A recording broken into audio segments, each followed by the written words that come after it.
Hello friends, welcome to our next lecture.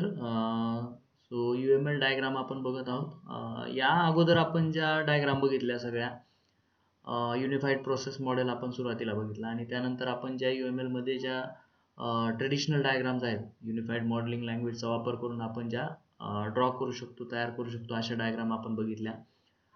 Class diagram असेल, object असेल, state chart असेल किंवा मग स्टॅटिक मॉडेलिंग नोटेशन बघितले आपण. त्याच्यामध्ये वेगवेगळ्या पॅकेज डायग्राम असतील, कंपोनंट डायग्राम, डिप्लॉयमेंट डायग्राम आपण बघितली.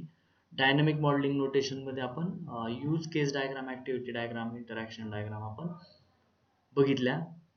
आता याही पलीकडे जाऊन UML मध्ये ज्या ट्रेडिशनल डायग्राम आहेत याही पलीकडे जाऊन काही मिसलेनियस किंवा ॲडिशनल डायग्राम्स पण आपण काढू शकतो. अशा कुठल्या डायग्राम आहेत किंवा त्या नेमक्या कशा काढायच्या त्या आज आपण बघणार आहोत.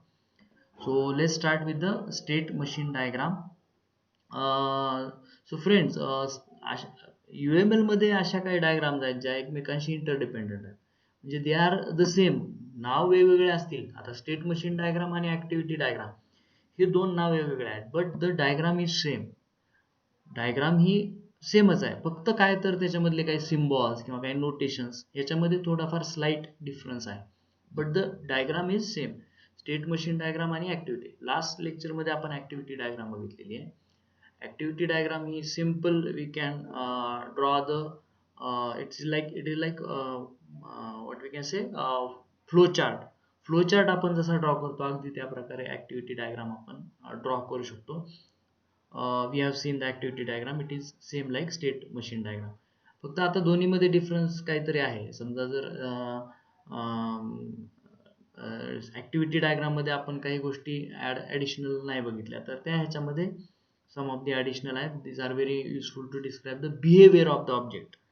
ऑब्जेक्टचा नेमका बिहेवियर कसा आहे हा फक्त ह्याच्यामध्ये थोडासा डिफरंट आहे, तो आपण ह्याच्यामध्ये दाखवू शकतो. एखादा ऍक्टर असेल आणि त्याचा त्या ऑब्जेक्टशी जो बिहेवियर आहे तो कसा चेंज होतो ते फक्त आपण या ठिकाणी दाखवू शकतो. So here is an example. In example, the new game has been started.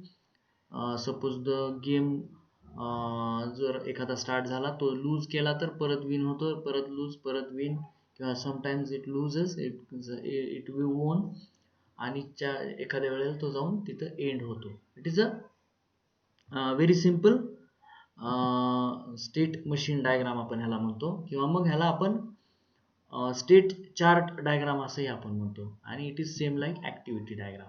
So it is very simple. You can draw the diagram using some notation. So next is a sequence diagram. आता sequence या शब्दामध्येच आपल्याला कळते की काहीतरी sequence आहे, म्हणजे how the objects interact with each other and the order those interaction offers. म्हणजे दोन ऑब्जेक्ट एकमेकांशी इंटरॅक्ट कसे करतात आणि त्याची ऑर्डर कशी आहे, म्हणजे ते ऑर्डर नेमकं इंटरॅक्शन कसं होतं, फर्स्ट इंटरॅक्शन, सेकंड इंटरॅक्शन, किंवा so on. And it is important to note that they show the interaction for a particular scenario, and the processes are represented vertically and interactions are shown on arrows. इथे एक example आहे. एक class ए, आपण object 1 आहे class ए नावाचा, आणि object 2 आहे class बी नावाचा. पहिला क्लास ए सुरू झालाय आणि नंतर क्लास बी सुरू झालाय. सिक्वेन्स दाखवलाय व्हर्टिकल, व्हर्टिकल डायरेक्शन मध्ये सिक्वेन्स दाखवलाय. सिक्वेन्स दाखवताना काय नाही, फक्त एक ब्रॉड अशी एक लाईन आहे, आणि जसं जसं जाईल ते मेसेजेस त्याचे रन एक्झिक्यूट होतात आणि शेवटी त्याला डिलीट केलं जातंय. असं एक डायग्राम आपण सिक्वेन्स डायग्राम दाखवली, एक क्लासचं एक एक्झाम्पल दाखवू. So this is very simple. आता अशा ज्या डायग्राम आहेत त्याचा मॅक्झिमम ठिकाणी यूज नाही होत, but in some of the cases ज्या ठिकाणी तुम्हाला वाटतंय की अशी आपल्याला डायग्राम काढायची, so at that time you can use such type of diagrams. So these are the optional part. This is not in your syllabus, and even this is a some of the additional diagrams. पुढे जाऊया. पुढे जाऊन बघितलं तर communication diagram आहे. Communication वरून आपल्याला लक्षात येते की काहीतरी एक कम्युनिकेशन आहे, दोन ऑब्जेक्ट्स मधलं असेल किंवा दोन ऍक्टर्स मधलं असेल, किंवा एक सिक्वेन्शियल कम्युनिकेशन आहे. Communication diagrams are similar to sequence diagram. Sequence diagram सारखंच कम्युनिकेशन आहे. सिक्वेन्शियली त्या कम्युनिकेशन आपल्याला दाखवायचं, but the focus is on messages pass between the object. पण मेन फोकस याचं काय, तर जे मेसेज पास होतात दोन ऑब्जेक्ट्स मधले, त्याच्यावरती ह्याचं मेन फोकस आहे असणार आहे. The same information can be represented using a sequence diagram and different objects. So in the example आहे, एक्झाम्पलमध्ये आपल्याला दाखवता येईल की एक स्टाफ मेंबर आहे, त्या स्टाफ मेंबरनं कॉन्टॅक्ट क्रिएट केले. कॉन्टॅक्ट क्रिएट केल्यानंतर त्या कॉन्टॅक्ट ला काही त्याला मेसेज पाठवायचे असतील किंवा त्या कॉन्टॅक्टला काही कॉन्टॅक्ट करायचा असेल तर कॉन्टॅक्ट मॅनेजर आहे किंवा त्याच्या आणि काही वेगवेगळे पर्सिस्टंट मॅनेजर आहेत आणि पर्सिस्टंट करून तो कॉन्टॅक्ट त्या ठिकाणी इन्सर्ट करतो किंवा मग त्याला एडिट करू शकतो आणि अगेन त्याला सेव्ह करू शकतो, परत त्याला क्रिएट करू शकतो किंवा एडिट करू शकतो. असं एक कम्युनिकेशन त्या स्टाफ मेंबरचं त्या कॉन्टॅक्ट्समध्ये आहे. असं एक एक्झाम्पल, एक जनरल एक्झाम्पल या ठिकाणी दाखवलेलं आहे. So likewise the communication diagram you can draw. It is very simple again. So next is a interaction overview diagram. याच्यावरून आपल्याला कळतं की इंटरॅक्शनचा ओव्हरव्ह्यू म्हणजे एक इंटरॅक्शन आहे, in between some other interaction आहे, सगळ्या इंटरॅक्शनचा overview. So interaction overview diagrams are very similar to activity diagram. ही पण एक सिमिलर डायग्राम आहे activity diagram. while activity diagram show a sequence of processes, interaction overview diagram shows a sequence of interaction diagram.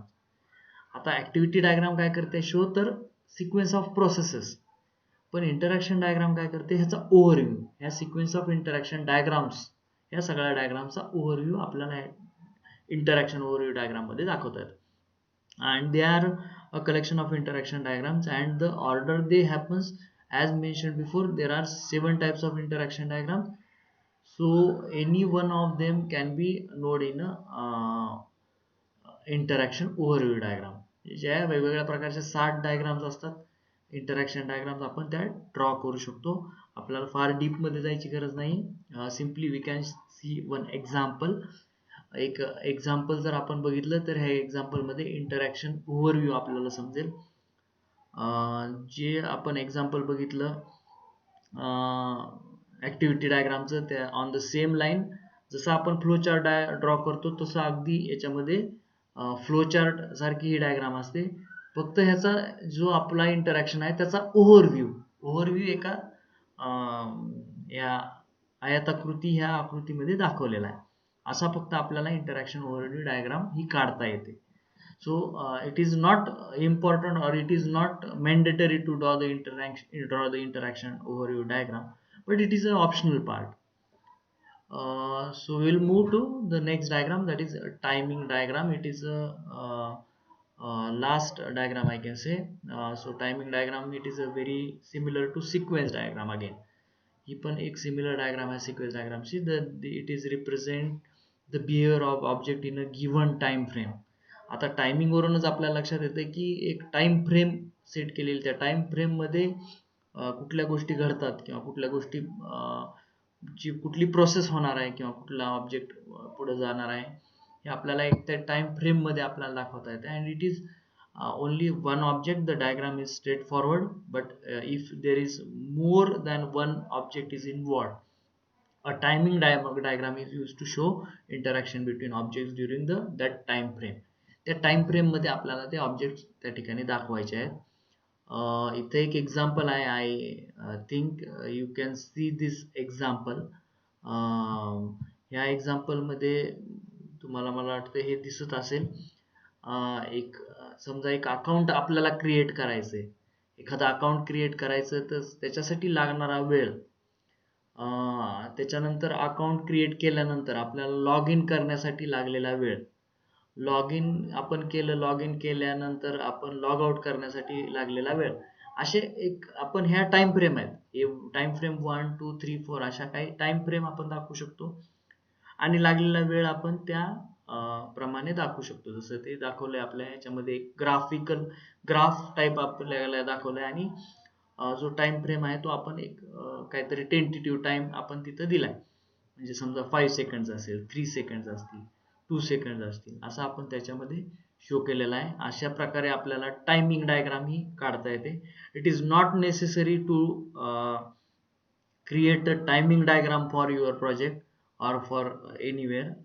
अशा अतिशय एखादे complex काहीतरी एखादी system असते किंवा एखादी फार इम्पॉर्टंट सिस्टीम असते, टाइम जिथं फार इम्पॉर्टंट आहे, अशा ठिकाणी अशा डायग्रामची आवश्यकता असते. But not necessary this diagram can be there at all the places, all the systems. प्रत्येक सिस्टीममध्ये टायमिंग डायग्राम असं असं काही नाही आहे. सम ऑफ द केसेसमध्ये ह्या डायग्रामचा वापर केला जातो. So this is example.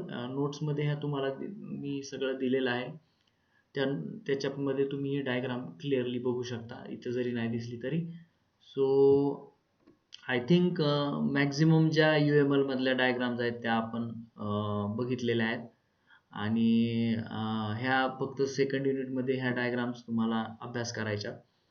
आणि ज्या केस स्टडी तुम्हाला दिलेली त्यामध्ये सम ऑफ दी 3-4 डायग्राम्स फक्त तुम्हाला ज्या इम्पॉर्टंट आहेत तेवढ्या फक्त तुम्हाला ड्रॉ करायच्या आहेत. If you have any doubt, any query, you can ask me at any time. I will always be there for you. And आज आता हा आपला इथं सेकंड युनिट आपला संपतो. तिसऱ्या युनिटमध्ये आपल्याला फार काही नाही आहे, सम ऑफ दी पार्ट आहे, तो आपण पुढच्या लेक्चरमध्ये कव्हर करूया. So thank you all.